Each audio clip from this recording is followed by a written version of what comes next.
All right, welcome everyone to the Carnegie Historical Museum. My name is John Godwin. I am a member of the board of directors here and your host for this evening. And we have the Charles and Shirley McCracken Farm. It is since 1874 and it's a 150-year heritage farm. So we're pretty excited to have Charles tell us about his farm. And it started out with 80 acres and now has 320 acres. So I'm going to turn it over to you, Charles, and thank you for presenting your farm tonight to us. Thank you for having us. I am Charles McCracken, and I have the privilege, along with my wife Shirley. Also with us is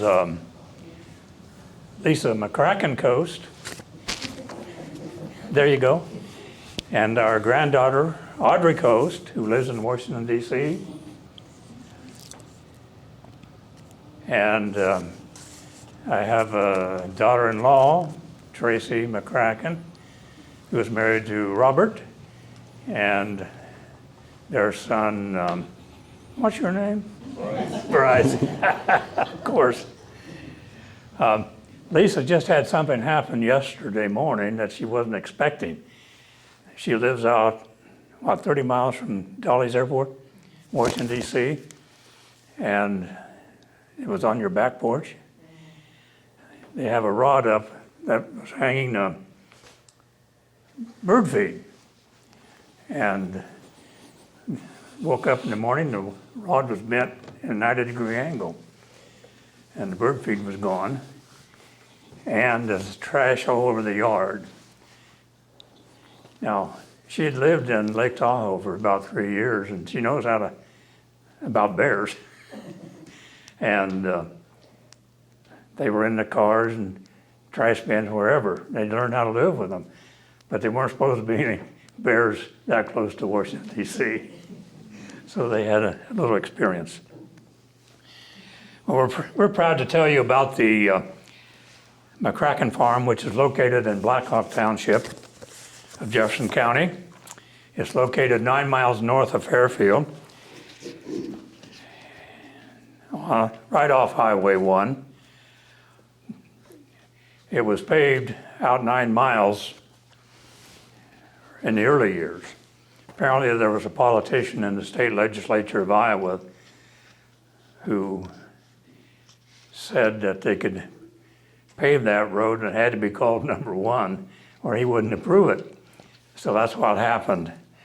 And I'm not sure whether the road was dirt or gravel from the 9 mile on point.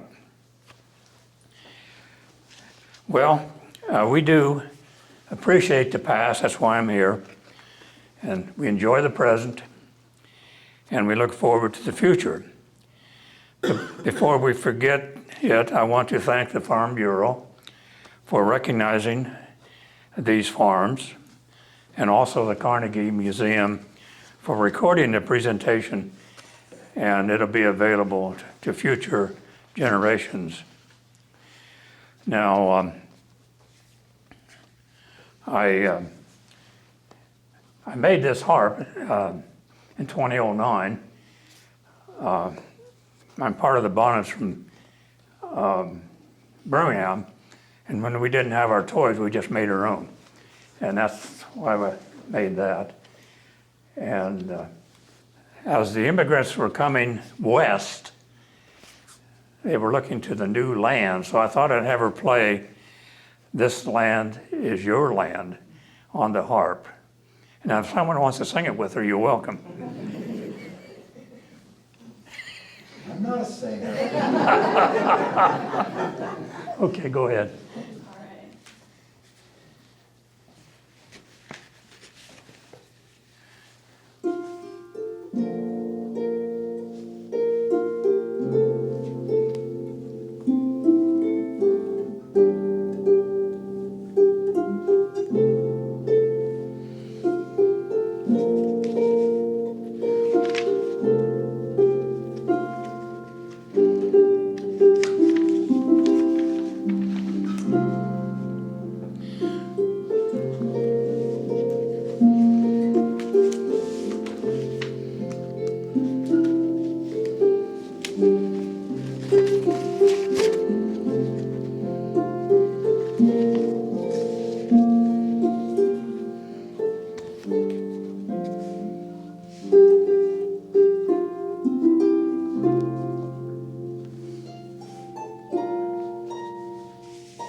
This land is your land, this land is my land.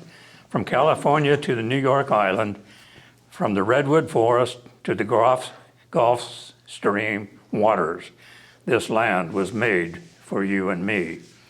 I'm going to ask her to set some of this up. Can you set that up on one of the stands? Maybe this one over here. We can turn that cap and leave it on the counter here.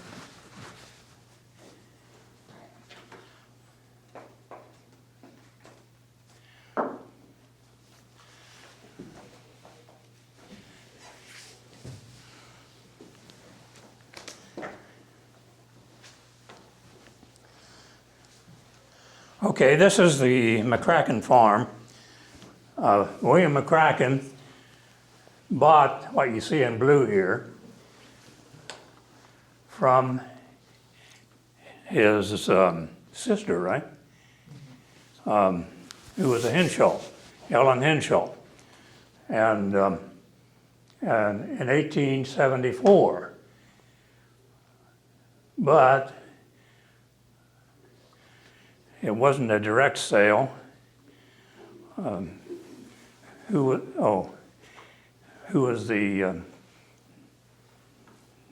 was William's father? Hiram. And he's buried in the Pleasant Plains Cemetery at the north end. Hiram. He owned it for 3 days and then sold it to William. And he did that to help William finance it. Okay. But you notice some other colors here. My dad purchased this 70 or 80 acres here, right next to it, and it was part of the FMHA, Farmers Home Administration, and about 1940, hi Norma, in 1940, Jefferson County took about a dozen families in Jefferson County and provided low-interest loans to them, and these 12 families could purchase land, made sure they had facilities on the farm, and it probably made the difference whether they could even buy the land or not. So that's how, and this was the farm that I moved to by the time I was 2 years old. And then the red 20 acres here, there's 40, gets into the Coffin family. Jeremiah Coffin had his oldest daughter, Emma, had developmental issues, only progressed to about the 6th grade. So my grandmother, Mary McCracken, was commandeered to take care of her for her final days. And she was buried also in the Pleasant Plains Cemetery in 1943. And as extra, we don't know whether grandmother received money for taking care of Aunt Emma or whether she was given enough money to buy the land. Has anyone ever heard? Okay. And then in 1950s, the Brown here, land became available. And I was interested myself, but grandfather had a little money. He wanted to help Clyde and Paul invest in land across the road from where you lived, Doug. And that was 1958. And there was 80 and a 40, so it'd be 120 acres there again. Okay? Any questions on that part? Okay.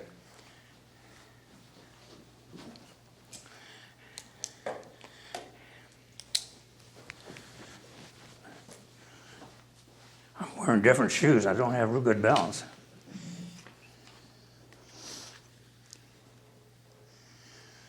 let me just say, to work through the early years, our records indicate that our first known ancestor was Alexander McCracken. And Alexander was born on the ship crossing the Atlantic on the way to America. We don't have the name of the father. And we don't know much about what happened to the father. And Lisa told me not to say what we think it is, but you people have the coffin background. You came with money, and you paid your way. And a lot of the immigrants from the old country had to talk to the ship captain and make arrangements that he would take them to the new country and sell them into indentured servitude to pay the captain for the trip across the country. Because when he arrived here, it went dark. We didn't hear anything more. So that could be what happened.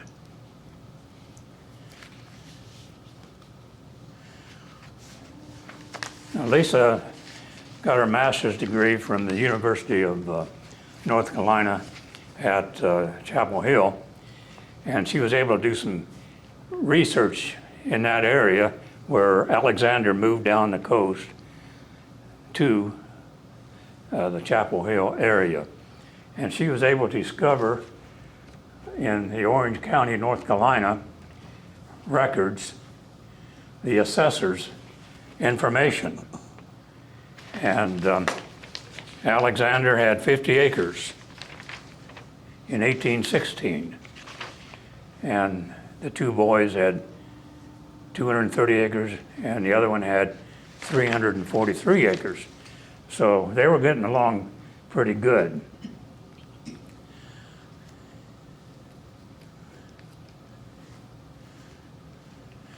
Now we come down to Henry McCracken. Henry McCracken is an interesting character. He was born in 1796 and died in 1880. He's also buried in Pleasant Plain Cemetery. But he married a Mary Ann Yates, a first cousin. Uh-oh. The Quaker meeting censored him for marrying cousins. And so they were, you wouldn't say expelled from the church, but was not part of the fellowship then. But after a while, maybe a year, or whatever long it took, they were allowed to come before the meeting house and seek reinstatement. And let's see here.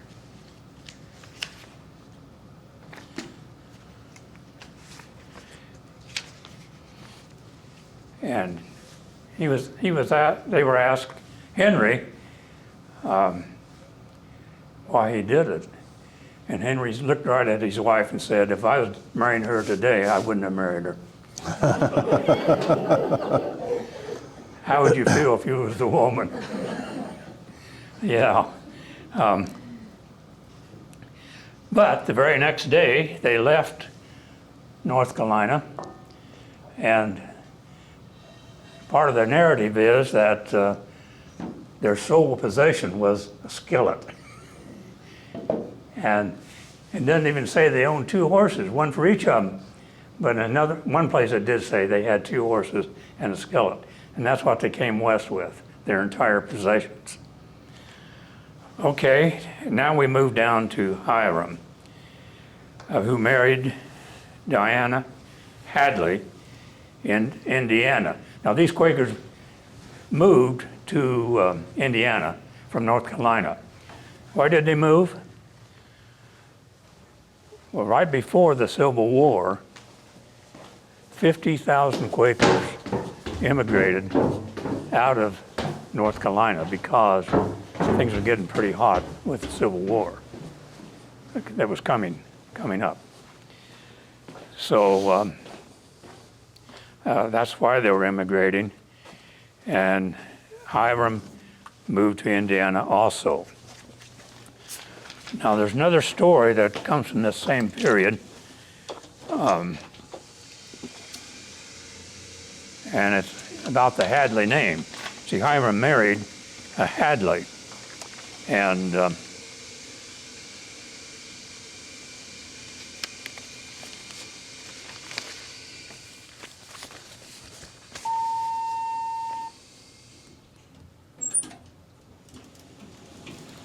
I'll tell you first of all about the names of the Hadley family.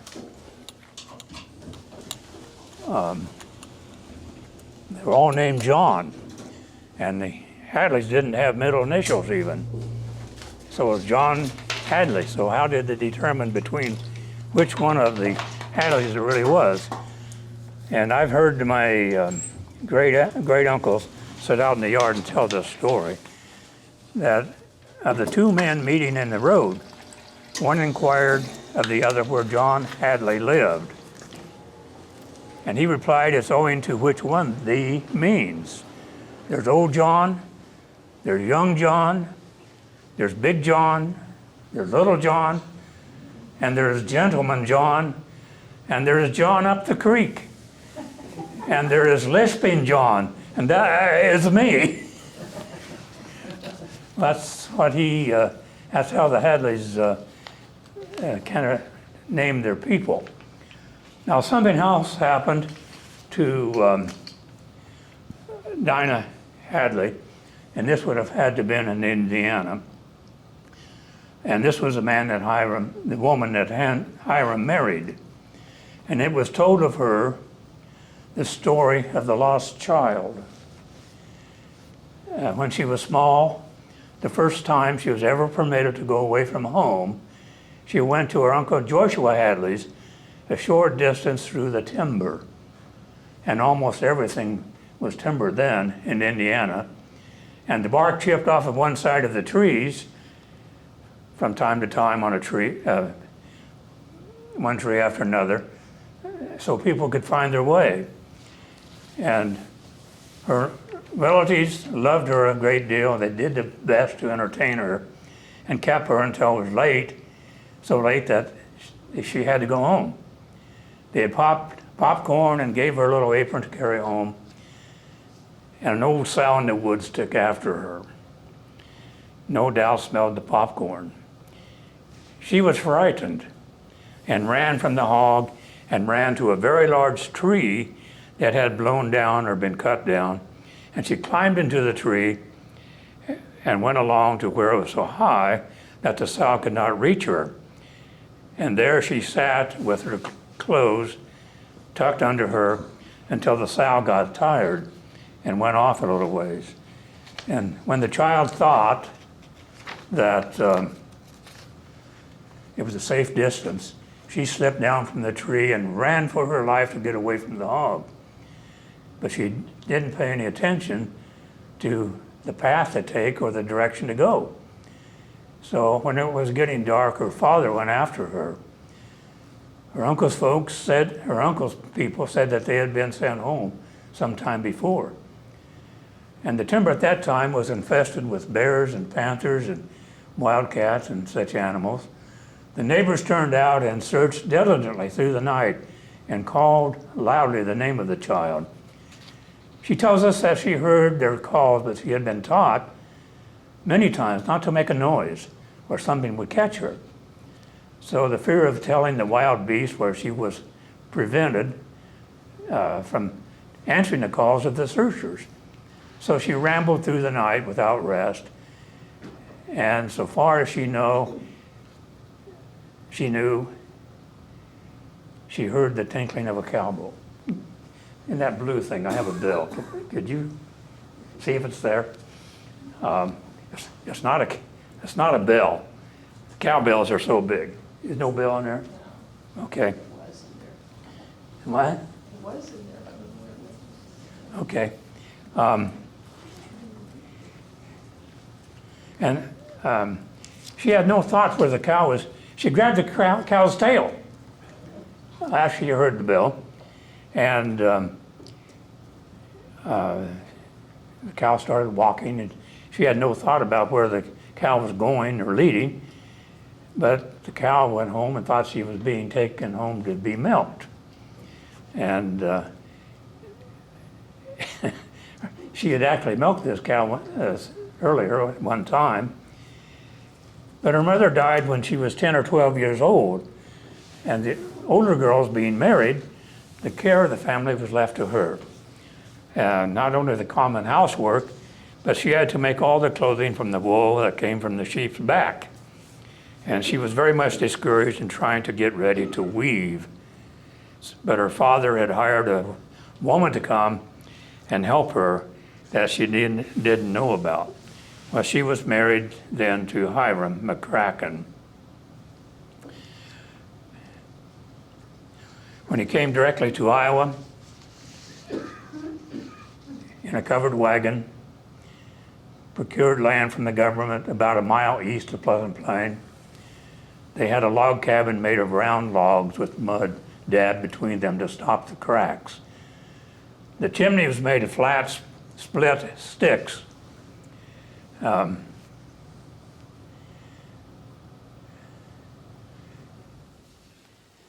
And this person is telling the story, says, I remember a number of times when it caught fire and how they did run to get the water and to put it out. The stabling was also made of the logs. In about 1855, they built a 2-story frame house of native oak timber. In fact, there was no other lumber for many years. I don't know, does that house still stand? I think maybe Sylvester Fritz lived there at one time, didn't he? The old Sylvester. Sylvester's house is still there. That old house is still there. Okay. Well, the children there were William Hadley McCracken, who was the oldest child of Hiram. Now, William was crippled. He was badly deformed. He could be called a hunchback. But when my mother married my father, my grandmother said that even though he had this deformity, he was a very kind man. So, but he educated himself and taught school for a number of years in Des Moines, Iowa. And then he moved to Macon, Georgia, and taught a girls' school there, Negro girls' school in Macon, Georgia. And when Booker T. Washington came to the Chautauqua in Fairfield, he spoke, and William McCracken waited along till toward the end and got in line to talk to Booker T. Washington. And William McCracken told him that he taught school there in Macon, Georgia, and Booker T. Washington said, I know that well, and the woman I married to went to school there, and William remembered her well. And they remained friends through the years. Some pictures to scare you. This is Hiram and Dinah McCracken. You want to put up one of the charts, please?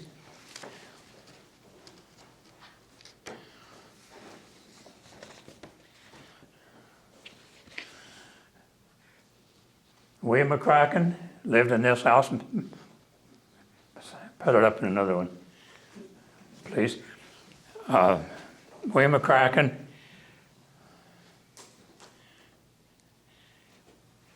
bought this farm in 1874,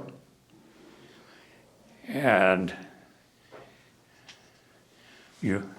most of you remember this house? It lived on, when you come up the Pleasant Plain Road to number 9 and it's going west, the first house. Okay.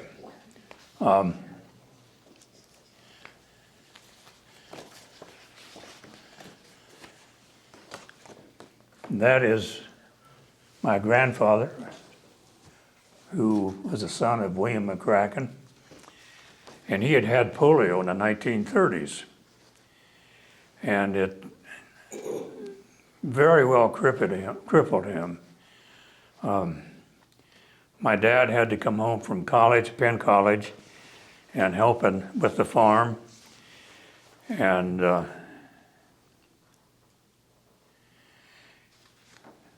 he told me that he could eventually learn to walk with crutches and 2 canes. And eventually he was able to use 1 cane. And I have a picture here of Sumner planting potatoes, so he does pretty well. He had a hoe in his hand, and he used that for a crutch probably somewhat.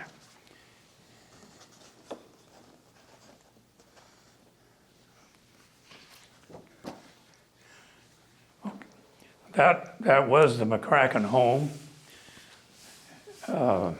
At the back of the house was the kitchen. And whatever was the front of the house, they took down and made 1 room into the garage for the car, the vehicles, and another room for the Alice Chalmers combine. And then this sturdy, square, 2-story house was built, and it served the needs of 9 children for the McCracken family. When William could no longer use it, William helped his children the way he could. There were 9 boys, 1 girl, 8 girls and 1 boy. And One boy, girl. 1 girl. okay, We all have 8 girls. while we're talking about that, William had a railroad accident with a horse and buggy here in Fairfield. And around 1920, the newspaper has collected all the buggy crashes with the railroad. It just one after another. And William was injured, and the daughter had internal injuries.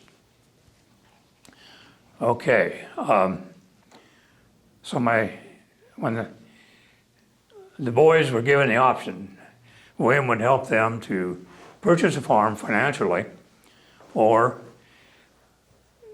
they could receive money for college. And they went half and half on that.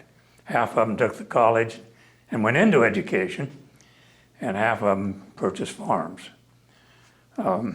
Luther and Diamond and Irene's dad, Rufus, and my grandfather were the 4 that purchased the land.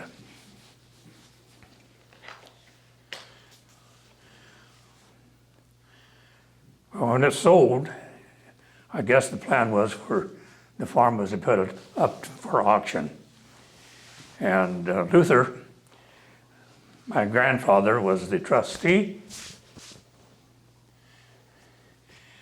and my grandfather was also on buying the farm. Come in, Stan. There's always room in the front.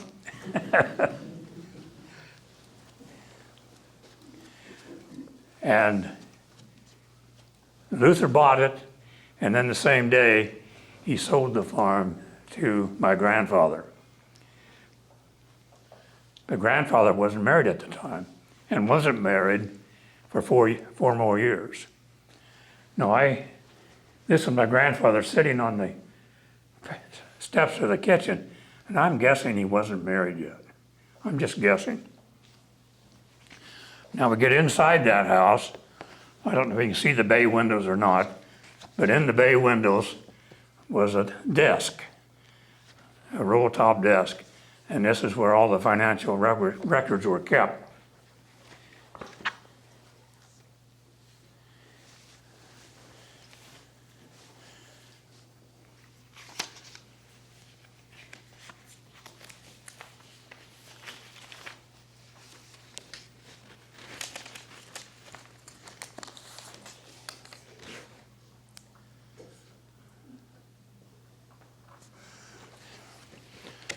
then when Sumner and Mary died,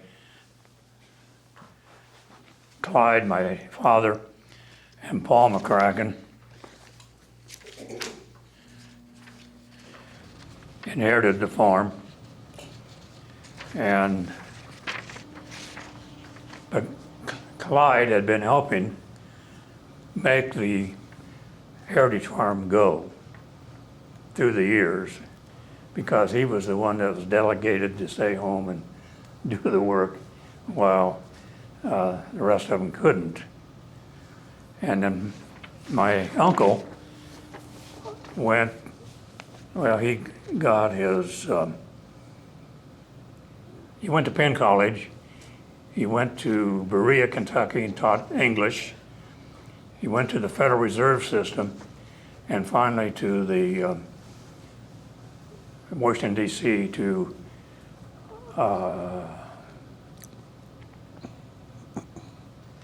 the Senate Banking Committee, which determined who the economic advisors to the presidents were. And my Uncle Paul worked for 7 in a row, from Eisenhower, Nixon, clear through Kennedy, who happened to be a Democrat. So he was able to work across the lines, Republicans and Democrats. This paper was written after he died by a sheet from the University of Michigan, where he spent most of his time, and came back to after Washington, D.C. And this person said, a former business school professor who accompanied McCracken to D.C. says a White House press corps joke was journalists had to bring a dictionary whenever Paul gave a press conference. And he did. He uses big words. And his economic philosophy coincided with Milton Friedman. Okay.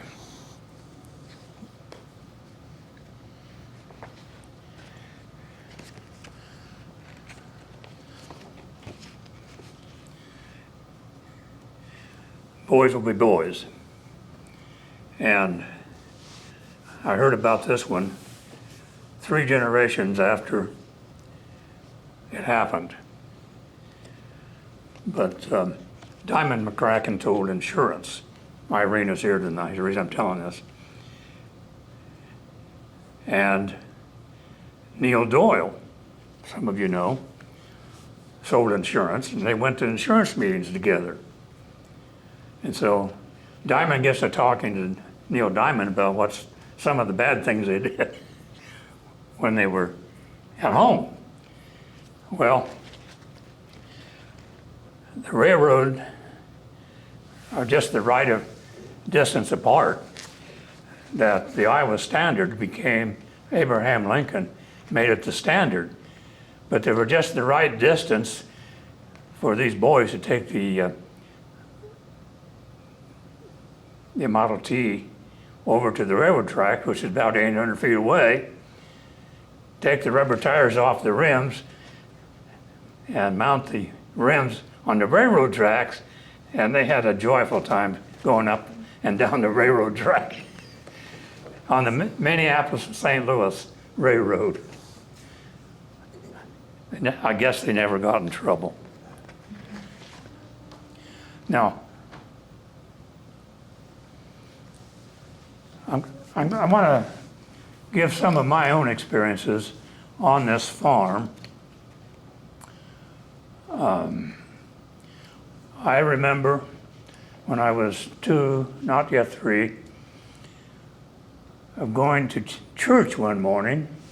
It was a winter, snowy morning, and we walked down the road to the machine shed. My mother had probably my brother David wrapped in a blanket to keep him warm. And when we got down there, I got into the, I'm guessing it's a Model T because I had a spark arrestor level on the left-hand side of the steering wheel.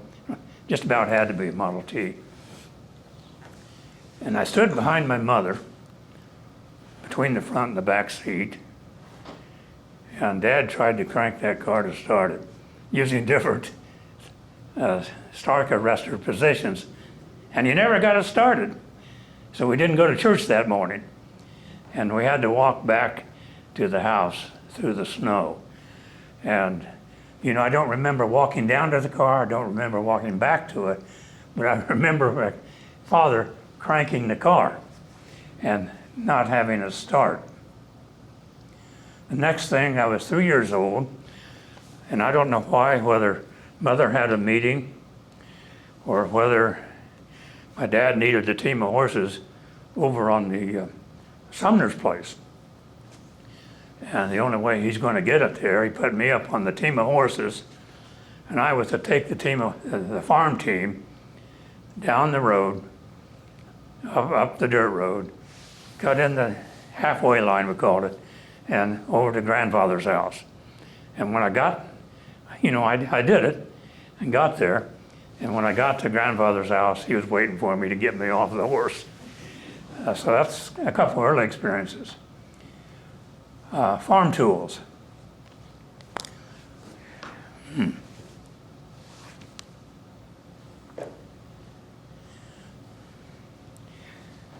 In grandfather's barn lot, there were a lot of farm tools that were no longer being used. Single gang disc, hay tools, and let's see what else. A sulky plow, a plow with wheels on it. Now my grandfather bought it, he didn't use one with wheels on it, he just used the one with the handle on and guided the plow through the field. But grandfather probably wasn't able to walk at all, so that's what happened there. But there was one machine I wonder if you know about.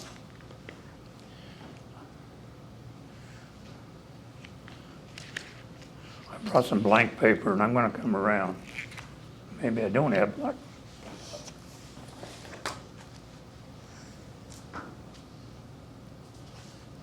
I'll try to draw a picture of it and see if any of you know what it is.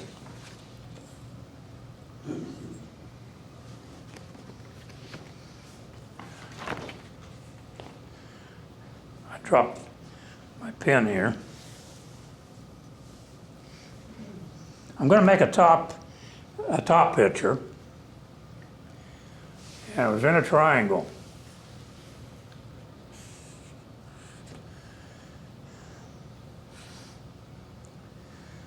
And I was always told not to play around this machine. It was sharp. These were sharp edges. And I'm going to make a back view here. And these wings folded up for the road.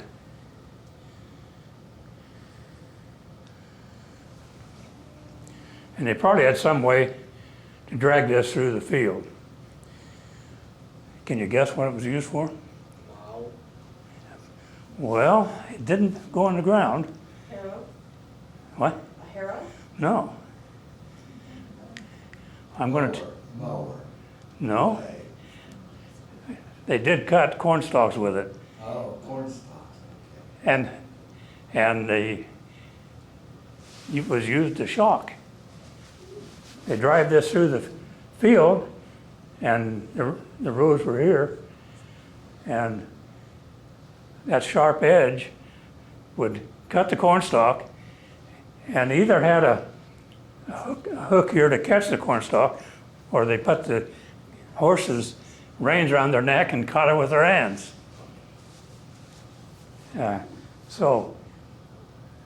But it didn't make much difference. All this stuff was gone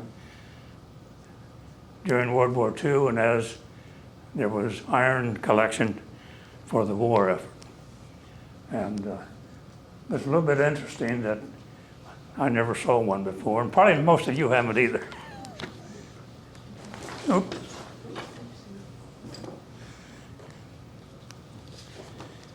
Okay.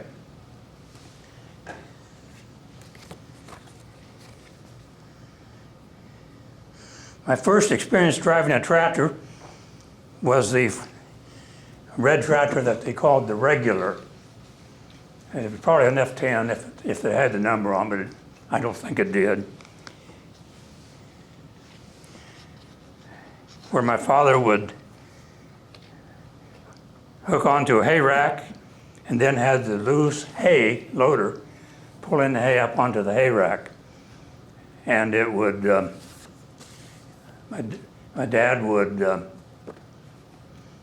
with a pitchfork, locate the hay, make a good stack on the hay rack.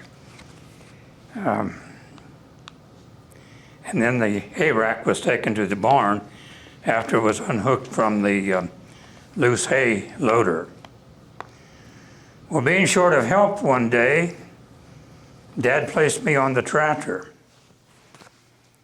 and I was to drive it. My feet didn't reach the platform or even the clutch. We would go until the wagon was full, and Dad would jump off the hay wagon and pull the tractor out of gear. That's not the safest way to farm, but those were the early days.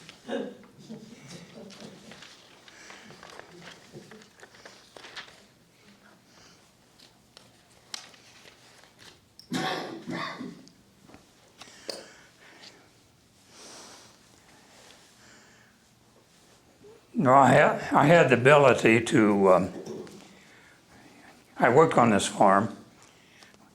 I had to mow the yard. I had to fix fence. I had to build new fence. I had to reshingle the horse barn, or the cattle barn. And I had to paint wherever painting needed to be done. And one day, we needed paint. My grandfather went to Richland Lumber Yard, and he bought 1.5 gallons of linseed oil, 1 pound of soft lead,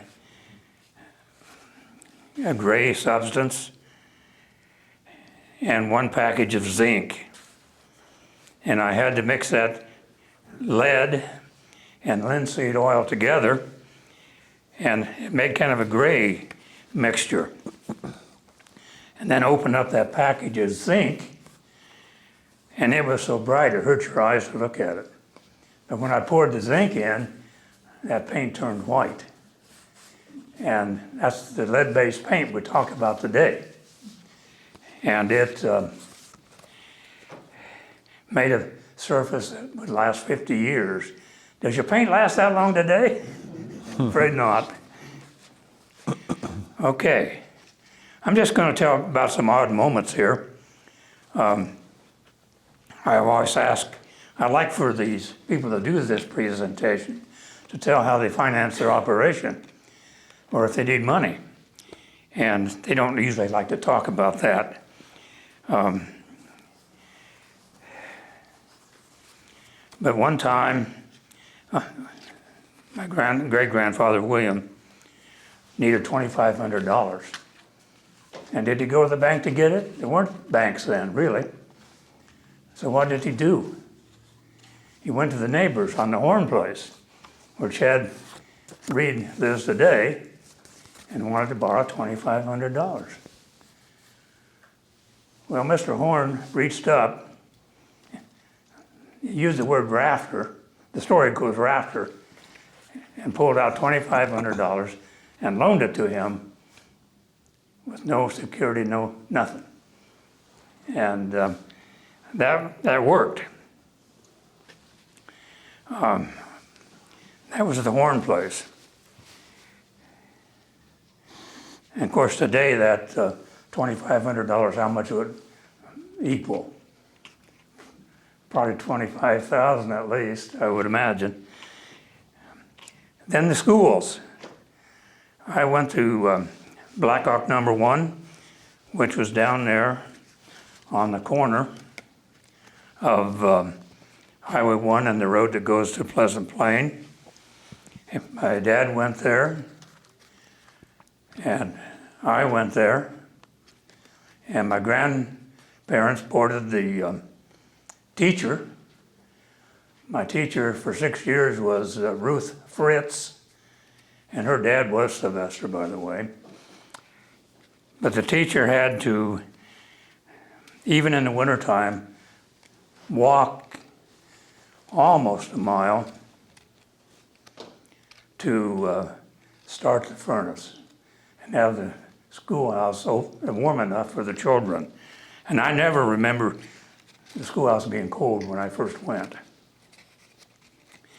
But I do remember going to the community school events. They had showers there, they had Christmas programs, we did them all. And one time, Blackhawk number 1, Blackhawk number 2 got together. I think they called Blackhawk number 2 the Boston School, is that right? It wasn't Boston, just number 2. Okay. In old times, it was called Boston School, I think. Don't make a difference. And they got, they come, and they were roaring times. They would sing songs, the old songs, "We're from Iowa, where the tall corn grows," and they had tremendous song leaders. Hilda Swartzwelder's one of them, and maybe a Nordyke. And they really put on a show, and this community really enjoyed singing and gathering for Christmas. Now I'm going to have to say some words about the farm equipment. Secretary Lounsbury in the 1950s, I heard him say, as he presented Century Farm Awards. Now, it's nice when it happens, but often it cannot happen because there's recessions and times are good times. And if a farmer hit a bad time, you would find they have to sell their farm. But then he went on to say, during the good time, that farmer could repurchase land somewhere else. So he wouldn't be eligible to own a Century Farm. But that's one of the things that happened. Another thing that happened was if there were too many children, there wasn't a way for 9 of them to own the farm. So they had to put the farm on the market, and then none of them were able to buy it, which happens quite often. I've seen it that way. Now I did make a list of the farm tractors that are on my farm. And I don't want to bore you. But in when you were 2 years old, 22 years ago, right? 22 years ago, Shirley had retired from teaching, and I was looking for people that would be willing to take the farm over again. And I looked for about 10 years, and most of the people that were interested, I could tell that they would rent the farm 4 years, 3 or 4 years, and cash out. And I didn't want that to happen. So at the end of the 10-year period, well, Lisa went to the University of Northern Iowa with another Lisa, right? Lisa Horace. Lisa Horace. So I got acquainted with the Horace, and the Horace twins, David and Dan, were younger than my Lisa and their Lisa. And they had gone to community college. I could tell they were interested in the farm. And so I approached them about renting a part of it. And I did that. And mostly I've been pretty happy.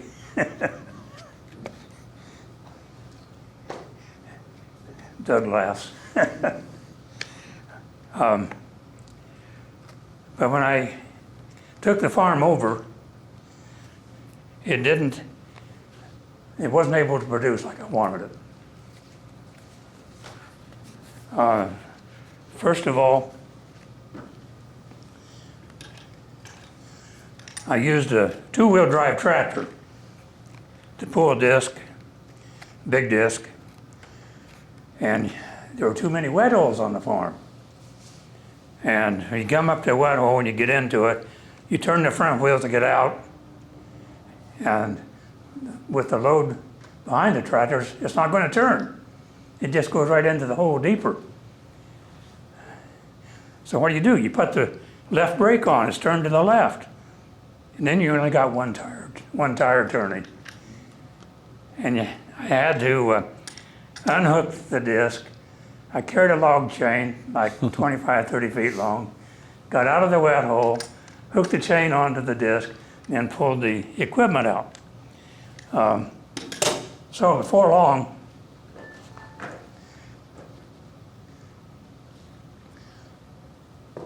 I had different equipment. Four-wheel drive equipment.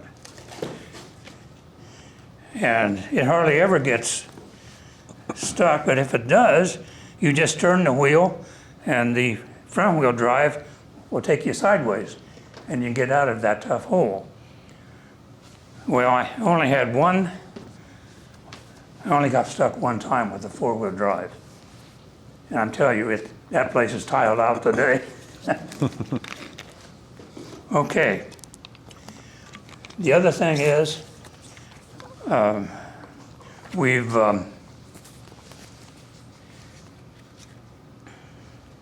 tried to do everything to get the last acre to produce. This is pretty good ground in Jefferson County, and I just read the spokesman today that told about the 2024 Iowa County yields.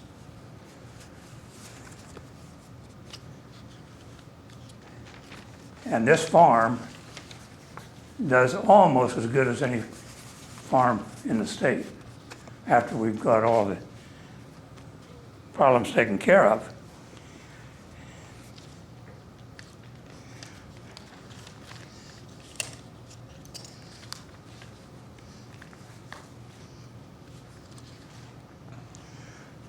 I did take down the last building on the place called the granary.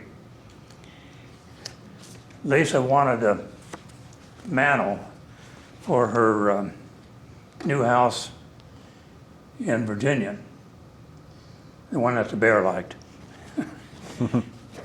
So I cut down, she came down must have been like last Thanksgiving, and we cut the granary down, and there's the fireplace, there's the opening, and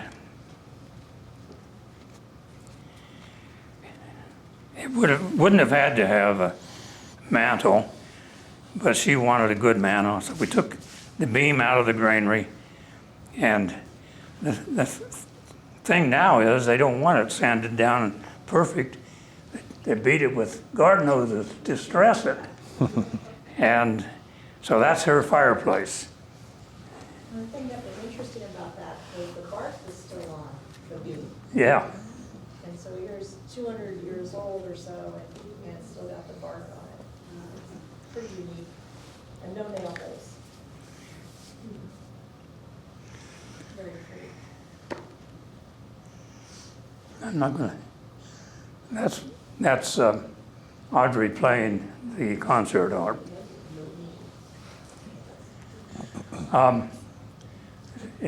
My hour's up. Okay. I had one question for you, though. I knew you didn't want to go through all your tractors, but what was the very first tractor you ever purchased? Do you remember the very first tractor that you purchased for the farm? This is a 1586. The first one I purchased was a 1066. Okay. Do you remember where you purchased it at?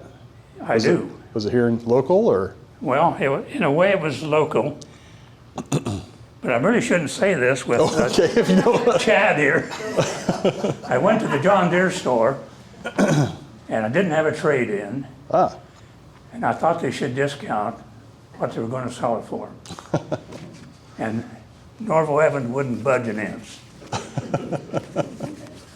And I went to Richland, Hendrickson's, and I got $10,000 off the same horsepower. oh wow. But then, 20 years later, it was one of those recessionary periods, and George had bought a lot of equipment too high. He's afraid to sell it down here where he could get rid of it. And that's when I started with John Deere four-wheel drive equipment. Oh, I see. Very nice. Is that, answer that question, Chad? Alrighty. Well, hey, I want to thank Charles and Shirley McCracken and Audrey, you two, for playing the harp. And thank you all for coming out tonight. We really enjoy these farm presentations we have. We want to thank all those who are watching the Carnegie Historical Museum channel on YouTube as well. Please be sure to like and subscribe and hit that bell notification so when we have presentations like this, you'll be the first ones to know. Those of you who are watching online, we invite you to come down to the Carnegie Historical Museum. We're 1 block south of the Fairfield, Iowa Square at 112 South Court Street, and we're open 11 to 4 Tuesday through Friday, and on Friday night art walks as well. And finally, please follow us on Facebook, X, and Instagram. All our social media sites can be found on our brand new website. We have a brand new website at carnegiehistoricalmuseum.com. So we just want to thank everybody again for joining us tonight, and we can't wait to see you at the museum.